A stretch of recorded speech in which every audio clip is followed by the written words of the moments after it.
I can't play an A flat major, but GarageBand can, and now,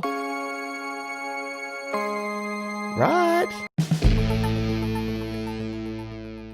You'd know that if we want to add some keyboard sounds, we can do so by going to the keyboard, going to more sounds, going to our keyboard collection that we've downloaded, and then adding them in here. So we can go in here and we can do the 80s bitrate synth, and we can...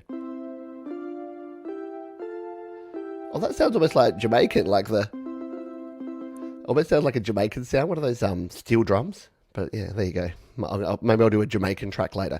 So you can go in here and, of course, record tracks that way. But with the new pack, we also got a whole bunch of MIDI loops. And I thought I would show you a couple of quick things about MIDI loops that you may already know or you may not, because they're actually fun to play around with. So if we tap on the loop icon here, what we can do, we can filter by, and we can filter by sound pack. And we're going to scroll down to keyboard collection because we just want to use these new ones.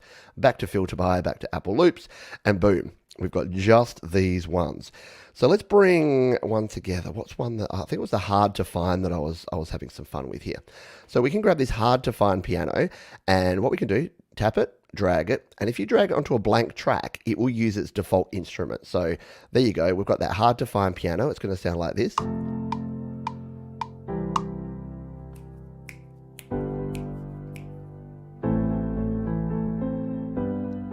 Pretty cool, yeah? I like the delay on that. It's got a really nice tone, really nice delay. But here's the thing, you're probably ahead of me on this one.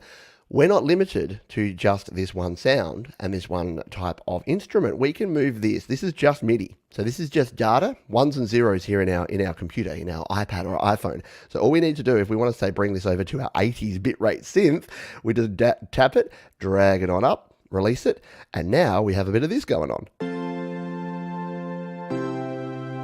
Cool.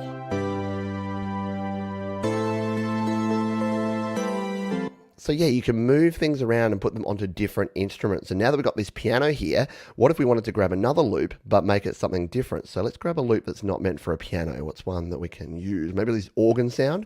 So this ballpark jam organ, we can now drag onto our piano instead. And then we get a bit of this. That's kind of cool.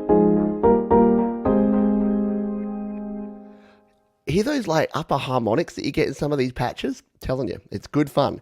Really, really cool stuff to do. And if you wanted to know what that sounds like with its original organ sound, well, yep, we just drag it in there as an organ sound. And now, kind of think it sounds better on the piano. What do you think? I like it. So what else did I want to show you here? Oh, yes. The other cool thing is let's go back to our 80s ballad. So we'll leave it here on the bitrate synth because it's got a bit of a Coldplay kind of pop vibe, doesn't it?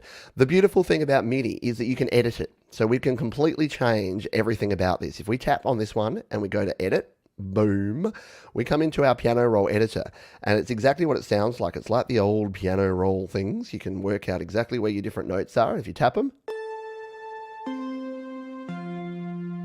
There you go. So what if we wanted to, say, change this chord up a little bit? Well, if we slide in the top left here, we can actually add in new notes. So let's add in like a high note on this first chord, and it's going to sound like this. And what about, I reckon, another note just down here? Just got to line it up. There we go. What about this? We've just changed this loop.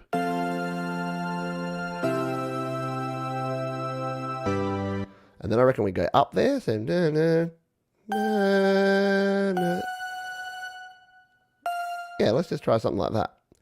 So we've adapted these, and again, we can move these notes around. You can tap it to delete it. So we'll just take that note out there, just randomly delete some of these notes to give it a bit of a different feel. And you'll see here, because it's looped, because it's 4 bars, and this is looped, anything you change in this bit changes in this bit as well. So let's take a listen to my Frankenstein version.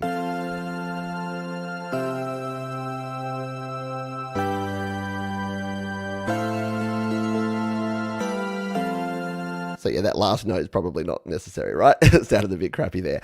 But you get the gist here. You've got complete control over these notes. You can add, remove, tweak it. So you can start with something. People say, oh, don't use loops because they're so generic. They all sound the same. Guess what? You take a loop. We've taken a loop. We've changed the instrument. We've changed the tone. And then we've changed the notes. And you want to go a next step? You can even do things like changing the key. So we don't want this in C major. I can't play in A flat major, but GarageBand can. And now... right? Completely different feel because we can change up everything about it. And again, don't forget, you can also change your tempo. I reckon this could be like a bit more of a dance type song, like a doont, doont, doont. Let's bring up the tempo, and then we get something like this.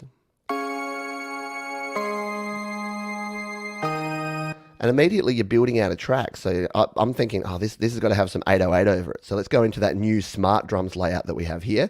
We'll grab our, we don't have a whole lot, do we, here? The house drum machine. And we'll throw our kick on here, like a nice loud kick. Whoop, it really doesn't like something like this. Can you hear this? Are you getting ready to get into the club? Let's get some hats in there. Oh, jeez, it's not, yeah, it really doesn't like this mouse. There you go. We've suddenly got a bit of a beat like this going on. We'll record that in.